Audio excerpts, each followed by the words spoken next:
Welcome back. Panelists here. NBC News Chief White House Correspondent Kristen Welker, also the co-anchor of Weekend Today. Ashley Parker, the senior national political correspondent for the Washington Post. Former Republican governor of North Carolina, Pat McCrory, and the former Obama White House senior advisor and Democratic strategist, Stephanie Cutter. I just want to put up one thing from one response from a senator that I thought was kind of amusing to me about the indictment, Brian Schatz. Here's what he said in a tweet.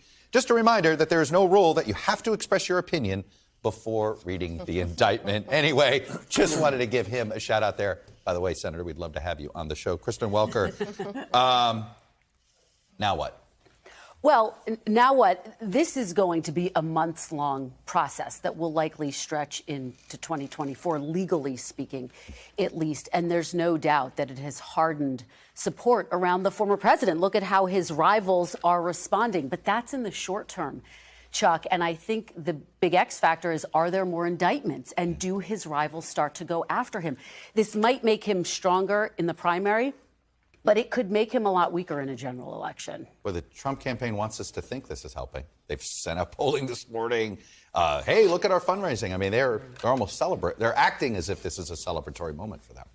They're doing that publicly, and they're doing that privately. You know, some of the numbers they put out, they've raised $4 million in the 24 hours after this, 25% from new donors. They have 16,000 volunteer signups in the 24 hours after the indictment news. I mean, I think one thing that's important to understand, and Kristen is exactly right, that the short term is very different than a general election calculation, is that Trump has always been someone who is trying to win the person directly in front of him, the minute, the hour, the day. So the idea that Trump and his team are not thinking about, well, what happens if I win this nomination? And now you have a lot of voters who don't love voting for someone who's been indicted. That's truly not a calculation you would expect someone like Trump to think of in the 48 hours after this news is broken. Pat McCrory, your party seems to basically saying whatever reservations they may have privately, they're not acting like it publicly with this. They're rallying around him. Well, being former mayor, I hope this DA did triage, because there are DAs throughout the country right now with a lot of violent crime, which is a big issue. And by the way, with a lot of white-collar crime with the crypto and banking collapses. I hope this DA has his case for the sake of our country and did his triage. And even Vance said it's a novel idea on itself. I mean, that's risky for our country. I am surprised the other Republican candidates, I understand them saying this shouldn't be taken to court. What I don't understand is them going, even with that, is Donald Trump the person that wants to represent the values of the Republican Party, the character of the Republican Party, especially when we as Republicans are challenging the values of what's being taught in our schools? Then we can't go and say, but Donald Trump is our leader, because he is not representing the values that I think we used to stand for. Stephanie, how should the Biden campaign look? Politics, whether you like it or not, you got to deal with the politics of this. What do you do? If you're the Biden campaign, yeah, you stay out of the way.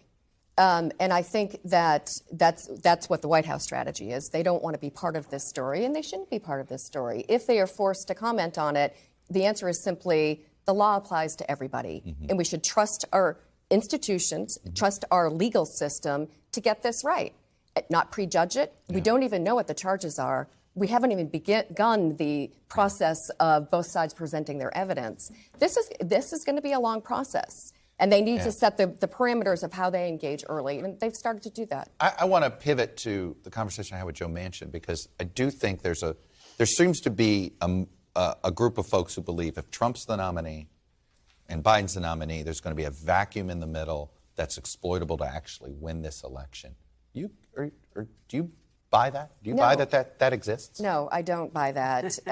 And you know, I've been involved in a lot of presidential elections. If you ask that question at this point in a presidential race, are you in favor of this guy or this woman or the other guy, or do you want a third candidate that is not a Democrat or a Republican? You're always going to get that third candidate rising above. But once you start to put names on it and actually talk about these people and what they've done, that position changes dramatically. Pat, you're pretty involved with this no labels situation. What's the likelihood this actually happens? I think there's a fairly good likelihood if the two candidates are Biden and Trump, because the vast majority of people don't think they're the candidates to run this country in the future in the White House. All right. And we haven't seen that before. We for haven't a seen voter these to numbers decide. before. We shall see how that plays out. I think there's going to be a lot more conversation about this going forward. Thanks for watching our YouTube channel. Follow today's top stories and breaking news by downloading the NBC News app.